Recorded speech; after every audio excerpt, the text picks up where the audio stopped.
Nice, Jen. Welcome to the Levels of Lifting podcast. I'm your host, Lawrence, here to remind you that there's levels to this I'm here with Jen, Coach Jen, Kuya Ivan, and we are here to share our perspectives on health and fitness, and we're at different levels. I said that backwards, but whatever. What's up? What's on your mind, Jen? Oh, just getting ready for Masters Nationals this weekend. Yeah, this weekend, huh? That's right. What's it looking like? What's the numbers? Opening with a 60 kilo snatch, 72 possibly kilo clean and jerk, and yeah. As opener? As opener. Okay. Yeah. Okay. So definitely looking to do some competition PRs Ooh. and make a total and have fun. I do want to talk about this. Yes. You hit a lifetime PR in the snatch. I've only Be honest. Yeah, Don't be humble. No, but Be it's a honest. lifetime PR match. So I've only ever snatched 65 one other time in my life, and that was What year was that? like 2016 probably. That's crazy, isn't it? Yeah. Wow. And it was only ever one time in training, and then I've never hit 65 ever again. And So you are the best, technically, you've ever been? Let's take technique and strength. Strength, yes. Okay. Technique, yes. Technique, yeah, I think definitely. both. Okay. I think both on that front. And this is at a lighter body weight? Probably comparable to what my body weight was back in my 20s. So, because there were different weight classes then. Yeah, right? yeah, yeah. So, Oh, there were, yeah. yeah. How long you been in the game? Has she been in the game the longest amongst all of us? Or What year for you? Well, I started learning how to lift through CrossFit in 2009. Oh, And she's then, way longer than me. Yeah, 2010 is when I started competing locally, and then just 2010 and 2011 is when I started. So if local you were to competitions. put a year on the first time you snatched, it's 2009. 'Cause that's Yes. when you, okay. And where was that? That was in Vancouver, Washington, in some guy's garage. It was like legit, like garage days when Yeah. CrossFit was like CrossFit, yeah. grassroots. Bumper plates? Yeah, Okay, yeah. okay. So no one really knew what they were doing. Like this was back in the like Aroma's Ranch days, like Yeah. when CrossFit. See, I don't was even know what that is. brand Yeah, new. the beginning of Yeah, the CrossFit beginning. days. So- Yeah. Who's your most prolifically well-known coach you've been coached under? Probably Billy. Yeah. I thought you Billy. said you've been coached under Tommy Kono. Oh, I have. I mean, I haven't. come on. He didn't coach me, but he was around. So when I Oh, you said like 2 words, Steve? He spoke yeah, to me. pretty much. Pretty much. Yeah. So when I lived in Hawaii, he was still around. Obviously, Yeah. he's like a legend, and he coached one of my Rest in friends. peace. So, if you don't know who Tommy Kono is, he's a legend in the sport of weightlifting. Like, yeah. Asian. Shout yeah. out. So he was, still around, and he would coach people at the local YMCA.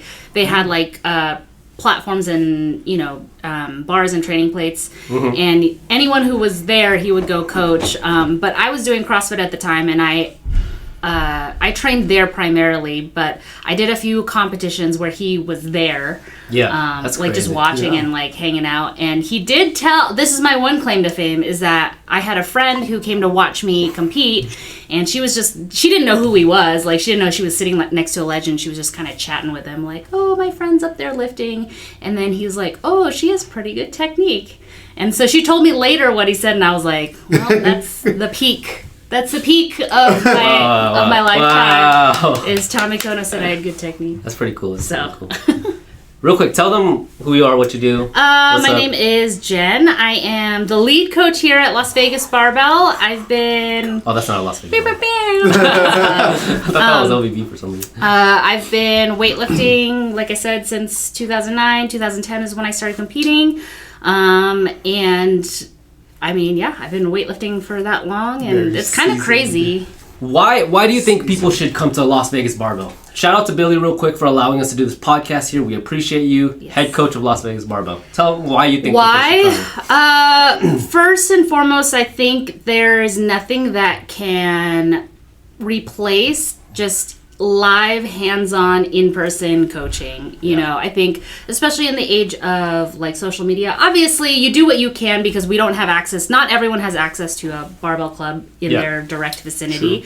And so you have to do what you have to do. Sometimes, you know, working with a coach remotely, and if you can find a system that works for you, sending videos and communicating with each other, then obviously like that's better than nothing for sure. But I think just like having a live coaching, and you know, especially with Billy and someone who has that much experience working with folks and being in weightlifting. So I think that's invaluable, just being able to work, you know, directly with a coach. And then I think the team environment.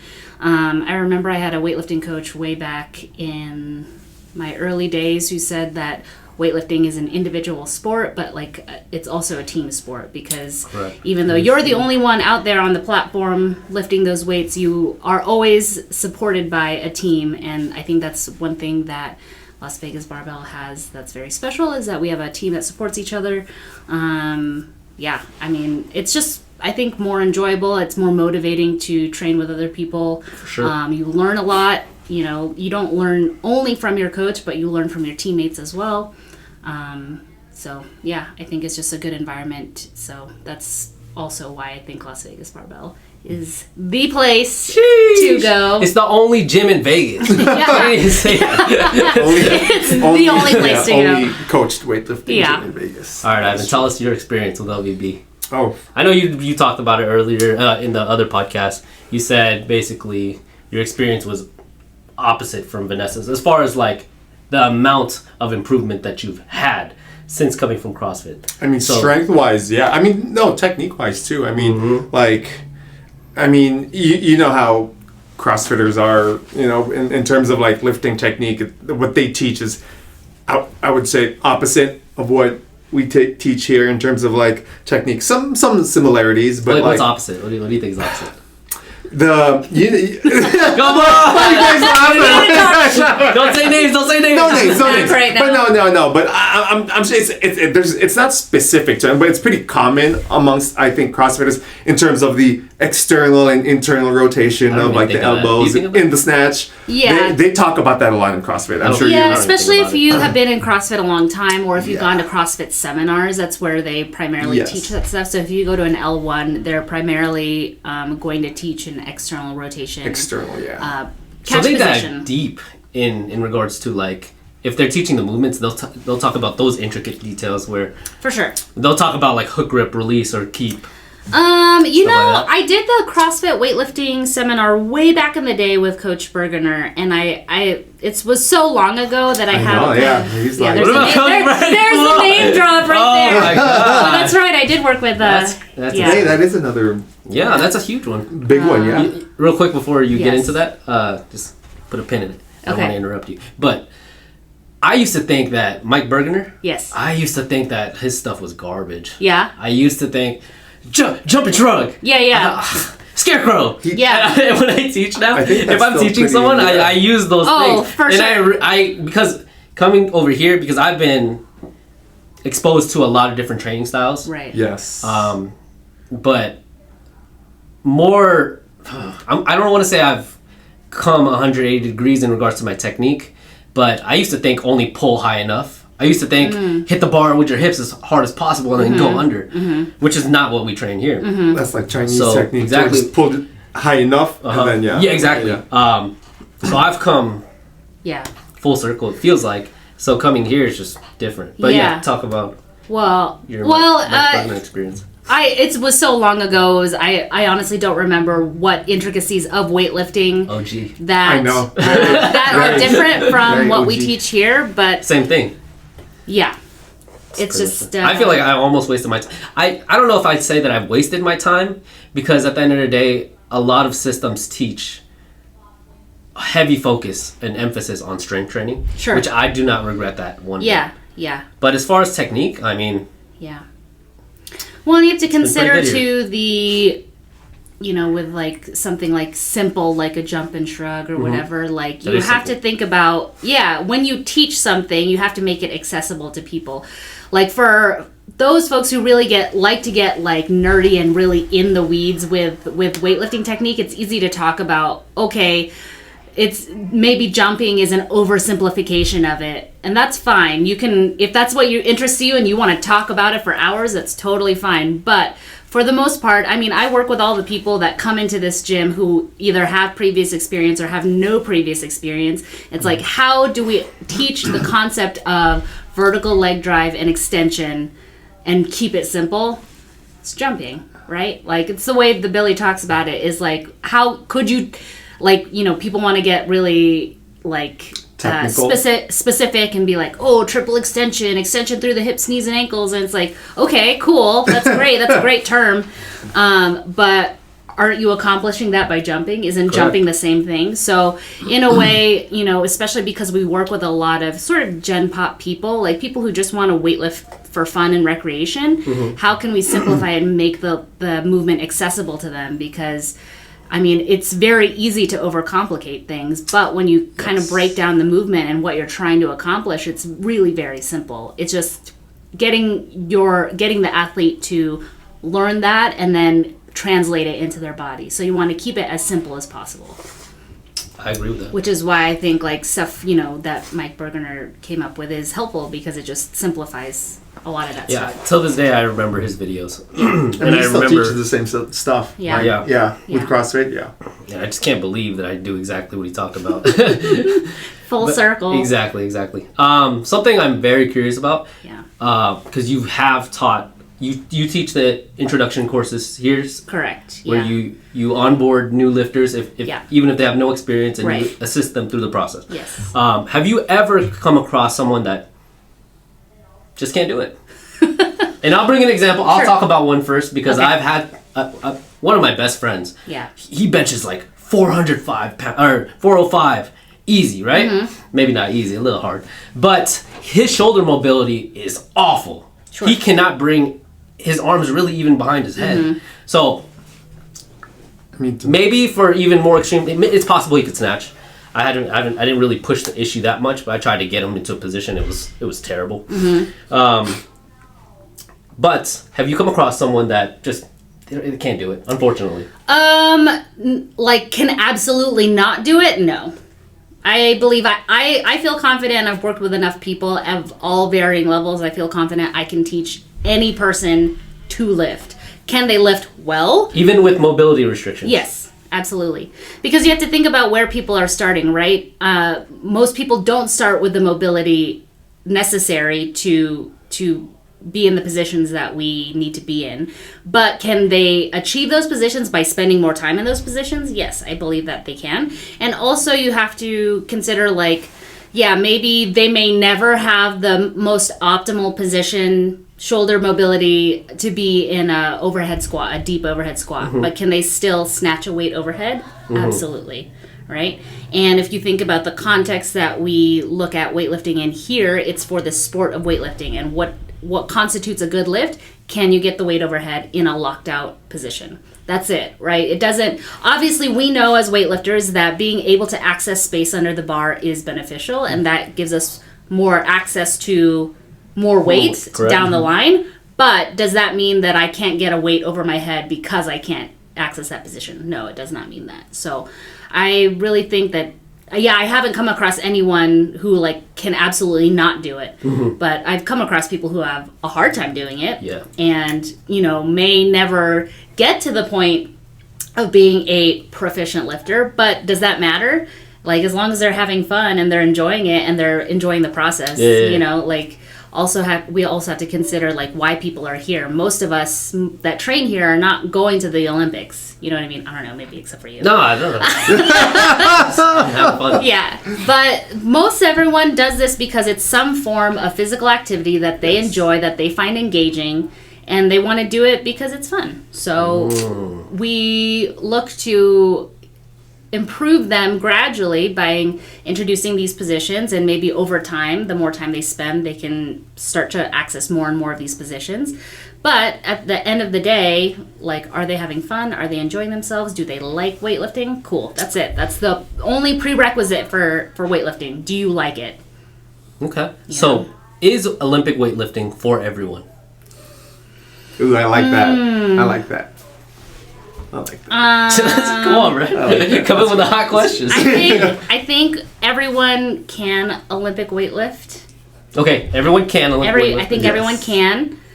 I don't think that everyone can be an Olympic weightlifter. And what I mean by that is someone who dedicates time in, throughout their life to the betterment of the skill of weightlifting. Like an elite Olympic weightlifter. Or even just us, like us who train 4 to 5 times a week. Some people can't be us. Damn. I'm not saying that Are you calling- in a negative way. I'm Calling just anyone out? No, I'm not calling anyone out. Okay. Coach. Off camera. Off camera. Okay. No. Yeah. What do you think? Do you think Olympic weightlifting's for everyone? Yeah. Can you teach a grandmother to Olympic weightlift? I think so. I think CrossFit does that pretty well. They teach them even with just a PVC, but technically that's Olympic weightlifting. Yeah, that's So CrossFit is really good at doing that, introducing these movements to just regular people. I think maybe 90% of the people here came from CrossFit. There's only a handful of people that started just from weightlifting from I don't know what Just football walking or in here, most of the people learned from CrossFit. So do I think everyone can Olympic weightlift? Yes. I think what can't be is I think competing. I think people can compete, I disagree with that. but I feel like Wait. Make the statement one more time. what What do you think? That people can't... I think Some weightlifting is for everyone, but I think competitive weightlifting isn't. Oh. Okay. Continue, and then we'll let... No. I mean that's it. I mean that's what I think, because I think in order to compete seriously in weightlifting, there's a certain mindset. I think. Okay. That's fair. I do agree with you there. People need, and going back to the last one, we kind of talked about mindset a lot, but I think there's there is a certain mindset that I think people need in order to compete in Olympic weightlifting. I feel like people want to, but then they realize as they start doing it, it's like, damn, this isn't what I thought it was going to be. It takes a lot of dedication. You okay? Okay. A lot of dedication. I think a lot of time, and people realize this is not as fun as I thought it would be. Mm-hmm. So, but yeah, I mean, everyone can weightlift, but I think to be serious in competitive weightlifting, I think it takes a certain outlook and mindset. But I think he's wrong. No. Well- You basically said competitive Olympic weightlifting is not for everyone. yes, yeah. I believe you can't be a weightlifter without competing. Whether that means whatever competitive means, if you're talking about national rankings and stuff, sure. Yeah. Uh-huh. But I think ultimately you're not a weightlifter unless you compete. You compete? Because there's no way to understand the full complexity of the lift and the full complexity of the sport unless you're put in the situation where you have to compete. And for those people that don't know what the sport of weightlifting is, it's not just lifting the weights over our heads. That's one component of it. But it's in the environment, in the structure of we have however many lifters, 10 to 15 lifters. Each one, the bar starts at at the lowest number, and it's ascending bar. Everyone has 1 minute. In that context, right? You cannot fully grasp what weightlifting is unless you put yourself in that context. Basketball, for example, right? You can dribble the ball around and you can shoot a few hoops, but do you really understand what basketball is unless you've played a game? Can you fully understand what it is? No. Right? Yeah. No. Yeah. So in that sense, I feel like everyone who wants to weightlift or is interested in it, even if you don't have any aspirations of being like nationally competitive Sure. or like Yes, I agree yes. with that, like to be like truly competitive and like rank high in the standings or win medals or whatever. You do definitely need a mindset, because that's just going to be the athlete mindset in general, like a champion mindset. Yes. But in terms of being a true weightlifter, I feel like everyone has to have some competition experience.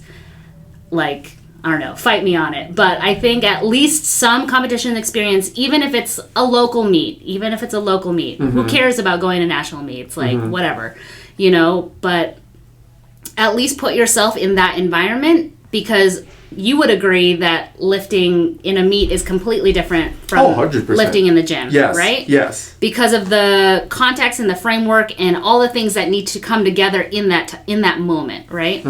So that's why I feel like you're not really a weightlifter unless you compete. I don't know. That might make people. You heard it here first. That might make You're not a people mad. weightlifter unless you compete. Yeah. But it's just like there's so many opportunities, like local meets, like it's That's still competing. Yeah. that's still competing. Yeah, it is. true. Yeah. Some gyms even host like mock meets or in-house meets, like even something like that. Yeah. But you have to put the actual lift in the context of the sport, because there's so much that we focus on here technique-wise, right? We focus a lot on technique, on strength building, but there's something about, again, mindset, the mindset of being in competition Yes. that will inform the way that you lift. You could have perfect technique, but it doesn't matter if you can't show up there on that day. Exactly. And even like you watch, all the lifters who are at Worlds, at the Olympics, high level elite international weightlifters, they all don't have perfect technique. Oh, yeah. Right? Everyone, like some yeah. of them have not great technique, Yeah. but they still are able to put that technique along with their strength, along with the mindset, and put that all together in competition. And you don't get that opportunity unless you're in competition. Yes. No, I agree with you. We could even talk about the programming here. It's all geared towards competition. Yeah. Is what it Yeah. seems like. Raising your total and peaking so that we can reach a results, Right. which is more than likely going to be in competition unless you don't got it like that. Let's talk about mindset. I know we talked a lot about mindset in the last one. podcast. Yeah. We didn't get that opportunity with Coach I Jen. know, yeah. But I know she has a lot on her mind in regards to mindset, because weightlifting is two things: talent and mindset. Yeah. Being able to do it, and then how far is that mindset going to take you? Now I'll get really specific with the question. Does anything even matter? What? What are you That's laughing? existential, man. Yeah, I mean, like, That's a whole different Those podcast. are all the existential questions I think about, and especially in the context of weightlifting. I'll be even more specific. Okay. In the context of being a successful weightlifter and achieving your goals, whatever your goals may be, does anything even matter? And I think you could speak to it through that framework. No, I don't think anything matters. I think whatever matters is whatever is of value to you, right? I'm your athlete. Yes. Coach, we talked about it before. I want to go to nationals. Sure. Coach, I'm doing snatches and my shoulder hurts. Okay. What are you thinking? You might Well, not sure. say anything to this athlete Sure. because you have whatever relationship, but what are you thinking? as a Well, coach? I mean, first I have to run through my little checklist of like, okay, your shoulder hurts. Where does it hurt? How long has it been hurting? Does it hurt? When does it hurt? Like doing what? 5 a.m. 5 a.m. That's it. Showering. That's it. Yeah. But does it hurt while you're lifting? No, but showering is excruciating, and one side of my body stinks because it's my left shoulder. Yeah, good thing that we're not showering in competition. So. Oh, that's a good point. I guess it doesn't really matter then. Yeah. Okay. Yeah, I mean, in terms of like injuries or pain and stuff like that, it's like you want to assess the situation. Is it something that really needs to be addressed? Like, is it an acute injury? Did you literally like snap your elbow back and you can literally see it like, backwards? Like, okay, let's maybe call an ambulance or drive you to the urgent care or whatever. But okay, I'm having a little pain in my shoulder. Okay, let's see like the context of this pain, and does that necessarily mean that it's bad? Or does it mean that your body's adapting to the volume, to the position? If you're deep in competition prep, it's not uncommon to be like, Feeling it. for sure. And it's just having that relationship with how you perceive the pain and how you interpret it that's going to inform like your lifting and then also how you show up on game day. See? Yeah. And again, going back to that topic in the first episode of does anyone really lift without pain? You know, like so that's something that I brought. I don't know if you I heard this topic, but yeah. I brought it up to a bunch of people. Oh, does anyone actually lift pain free? No, of course not. Chris Kim does. Why does that get a laugh? He was like, Chris Kim lives pain free. Yeah. I'm waiting for his response. He said that he's at work and he needed to. He actually posted it on his story. Did he? That he said, like he has a program, like he's charging it for it now. Like, well, no disrespect to Chris and your programming. Whatever you're doing, it works, and hopefully we can get that as well. So love you, Chris. Wow, I gotta get on that program. Pain-free lifting. Magic. Oh man, no disrespect though. No disrespect. So what do you think? So I've talked to Jen about mindset, and like hers is a unique one where a lot of things don't matter. You know, you have a goal and just do it. What do you think about that specific type of mindset? It's more existential. Oh man. Have you ever thought of that in that regard? Not in that. No, not But I mean, in that. to me, it still gets things done. Mm-hmm. It's just a little I bit. think that's just the main point. Yeah. So regardless of how you think of it, like whether it's that way or it's specifically like, okay, this is my goal and everything matters. You know, like I think it's still they're different mindsets, but it's still leading to the same goal. You know, it's whether it's getting on the podium or PRing, whether you look at everything matters or everything else doesn't matter. I think it's still the same. It's still the same towards that same goal of winning or PRing. There's like a balance between it, you know, like I think absolutely things should matter. Yeah. But if you're like making yourself miserable because they matter so much that you feel like you're a piece of crap because you don't achieve whatever, then I think you need to like take a step back and like look at the big picture, you know? Yes. So because again, for us, most of us are not going to the Olympics, and for the most part kind of maybe us, our careers don't depend on our like athletic performance. They depend on us like being knowledgeable and being, you know, interested in weightlifting. I mean, kind of. We gotta be able to walk if we but get hit by a car. It kind of suck. Like it's okay for something to matter, like that you want to work towards a goal, right? Even if it doesn't necessarily mean like, oh, I'm gonna be super famous, I'm gonna make millions of dollars. Yeah. Like it's okay to have a goal just because you care about it, like because you're earnest and you actually care about it. So it's I think that it's good for things to matter in that context, but in the sense of things don't matter, it's like, oh, if something bad happens or something doesn't go as I expect, that doesn't matter. That doesn't matter because I've got my mind like set on this thing or whatever, you know. So it's like everything matters and also nothing matters. Sounds like a movie. Thinking, that's the deep way of thinking of it. Yeah. But yes, exactly. Yeah. No, I agree. Yeah. You brought up something about. It sounded to me like toxic relationship with your mindset. Sure. What do we think? I'll go with you first. Oh God. And I want to talk about this in the frameworks of a gym. At what point does a toxic mindset affect the gym and the individual? That's a heavy question. Yeah. No names. No. Damn. You had some in mind. No, never that. I think it could like definitely affect the gym atmosphere. Okay. You know, if someone comes in the gym and is just having like a rough day, like, you know, everyone could, I think, feel that energy. And, you know, people, if someone's having a good lifting day, you know, they would probably be like, you know, stay away. Like, I don't want that energy right now. I'm having a good day. Yeah. And so it definitely will affect everyone else, you know, in the gym. Like, that really is a thing. Yeah. You know, and that energy like can pass from like people to people. So, but yeah, it definitely does exist. So, what do you think?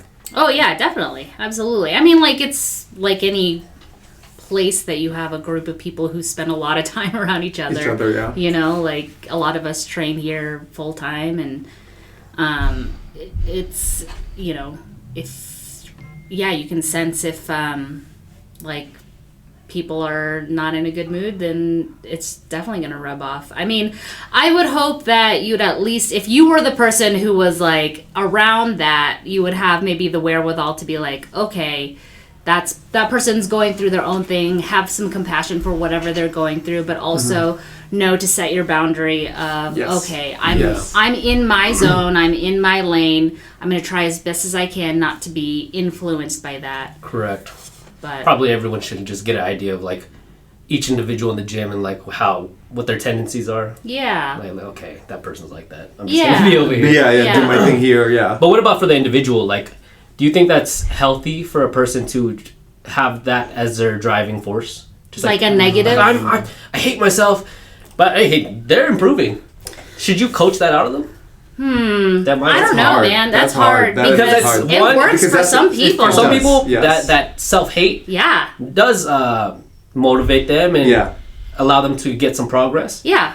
But I mean, there's a balance, especially if you're talking about if it's affecting other people. Sure. I think that probably if they're doing it and they're progressing and they don't bother anyone, leave them alone, I guess. I agree with that. One thing that I know, like, in terms of our coaching style here, we focus a lot on the positives and what people are doing well because we feel like that breeds more of that. And so I very rarely look to say anything negative, even if it's like, making a technical change or focusing on something. I try to at least get the athlete to acknowledge that there are things in their lift that are going that well. Are good, that are good. So that we can kind of keep on that track. But there are a few people I've come across that like don't necessarily respond to that all the time. Some people don't like it whenever they get positive reinforcement. They lie actually, to me. Don't try to please me. Right. They actually want that negative feedback. Yeah. And in that sense, it's very like few and far between. In that sense, that's. What about negative reinforcement? Is there ever a time where you've hit someone with a stick? Like you suck. Do better. Threw a plate across the room. Oh my god. Do better. Never? No. Like, what was that?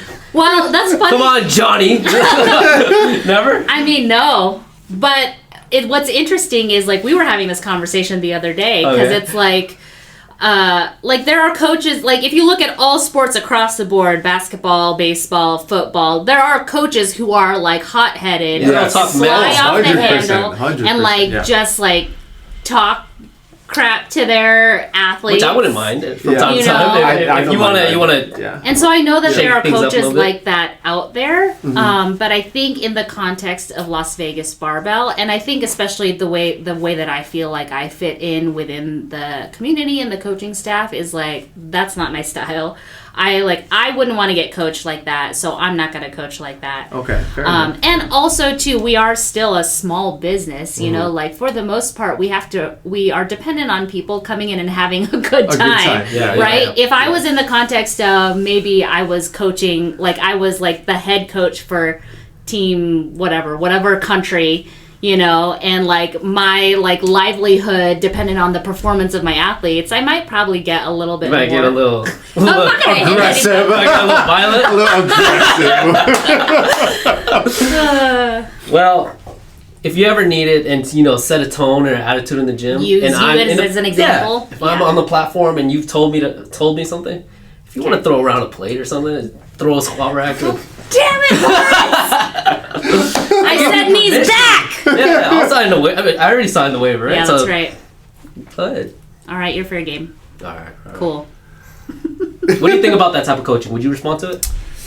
I think so. Shut up, Ivan! Yeah. I told you not to do that! Like, I'd rather be told the truth than to, like, be lied to. If something did not look good or something was wrong, like, I'd rather have it straightforward to me. Like, I think in certain sports, I mean, let's use competitive shooting, for example. Like, there's a world champion shooter that, he's very straightforward. Like, he'll tell you, like you do a run and you suck at it, he'll be like, what is that? Like, do that again. Like, that sucked. And it's like, I'd rather have that than be like, yeah, it was good.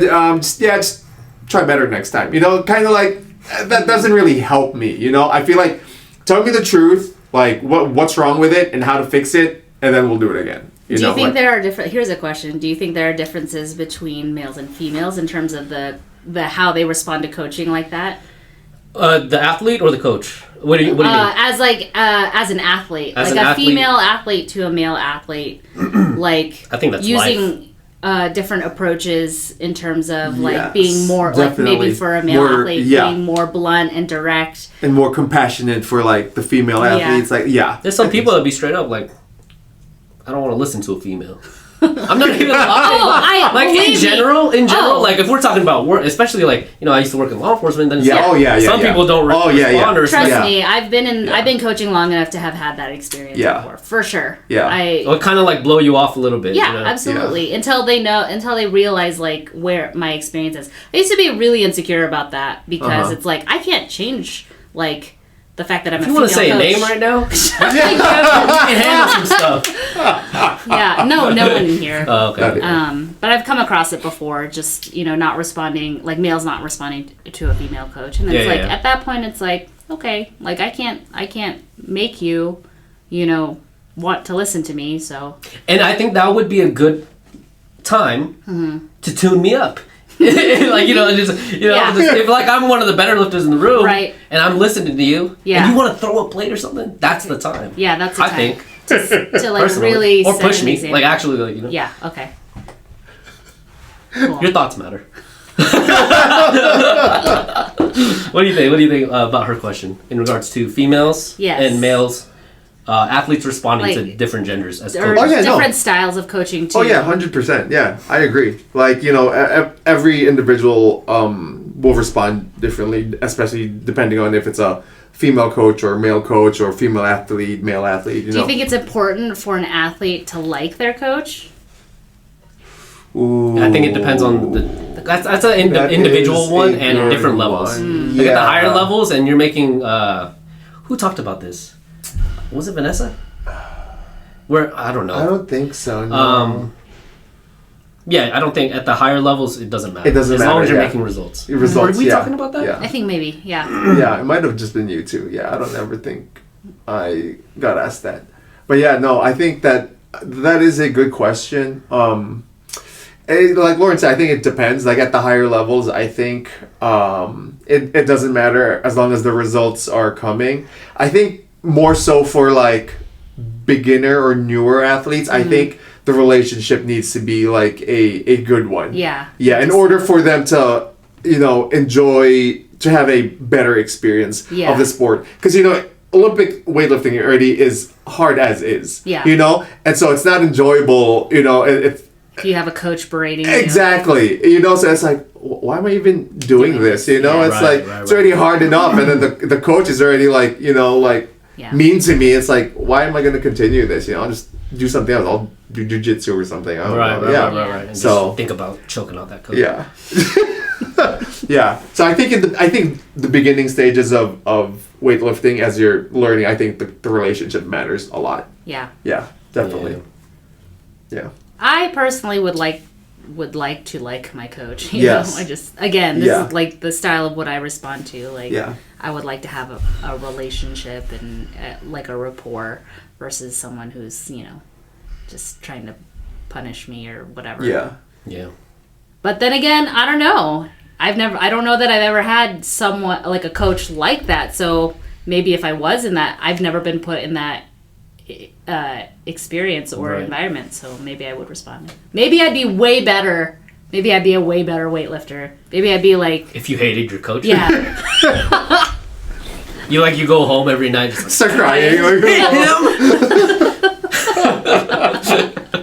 imagine maybe choking that's him out like every the night? passion that I needed in Yeah. my life to push me to be better. Living in your head rent free. Yes. Let's do one more question because Yes. we only got one more hour and you got to get out of here.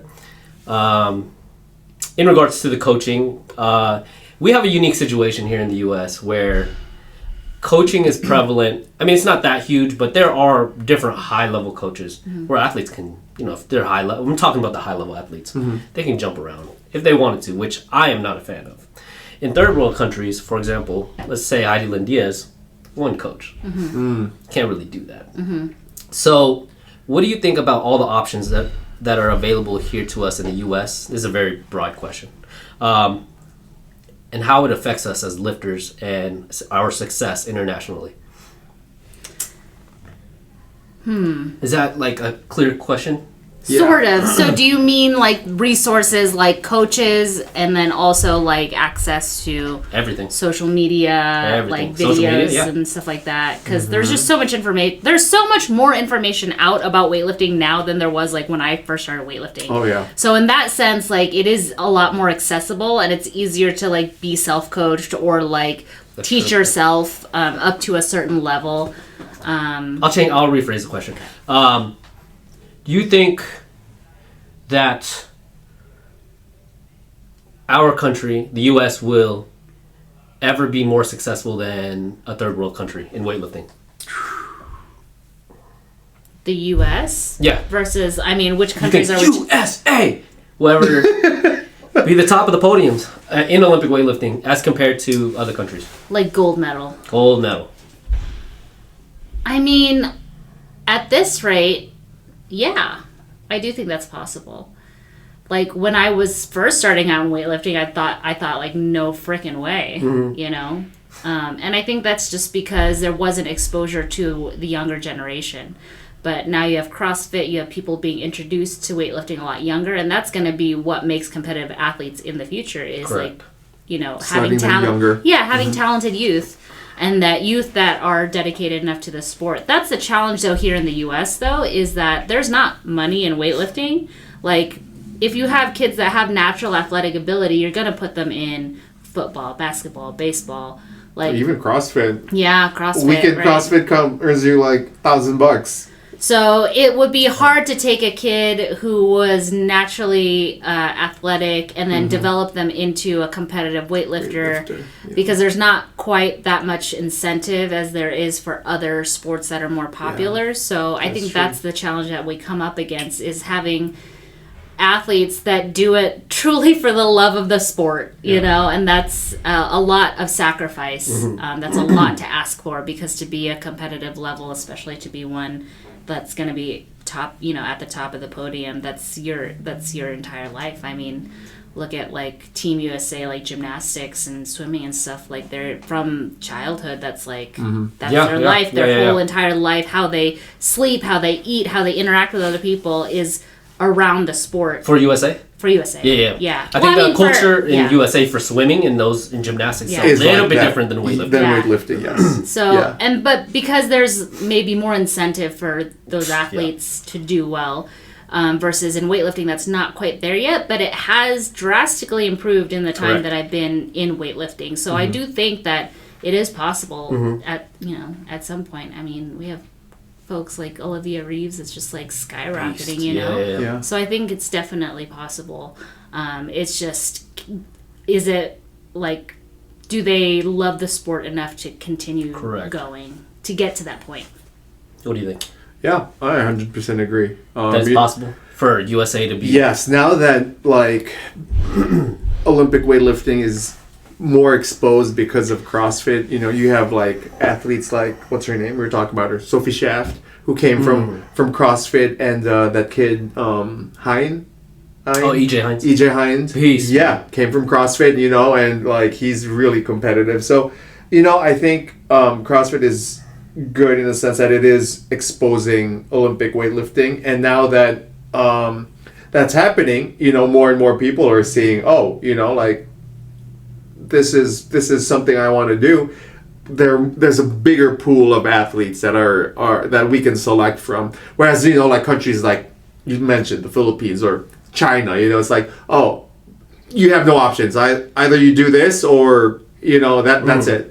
So here, I mean, there's so many options, you know, and so I think, like I completely agree that it is slowly improving to where we're having more and more athletes to choose from. So I have a slightly negative mindset on this. I'm going to disagree with both of you. I think it's very hard to compete with a country who has an athlete and a culture and a way of thinking and mentality that's around, I need to support my family and I need to win. Mm-hmm. There's Win at all costs. There's little Yeah. options available. For Whereas in the US is, oh, you know, I need a mental break, or I want to try something else. You know, there's a lot of things I could do. Yeah. That the lack of options in other countries, to me, and the culture and the mindset that goes with that hard Creates a mindset. different kind of drive. Because at the end of the day, I think the talent is here. Mm-hmm. I see that with Hampton. Yeah. I see that with Olivia Reeves. But if they can actually keep that mindset, that third world, like I gotta win at all costs. They're it. I don't think it's hard to convince me that there's going to be a lot of U.S. weightlifters that are going to have that and the longevity to do that. Sure. That's a good point. Yeah. But I mean, I like that it's hopeful, but it's just it's hard to convince me that you can do that. Yeah. Well, that was it, guys. Do you have anything you'd like to say? Anything you'd like to plug? Come to LVB. Yeah. Come on down to LVB. Drop in. Yeah. Join the Yeah, team. you'll see Coach Jen. That's right. Beast. She'll do your intro. I'll do your intro. Yeah. Yeah. All right, that was a good one. Later.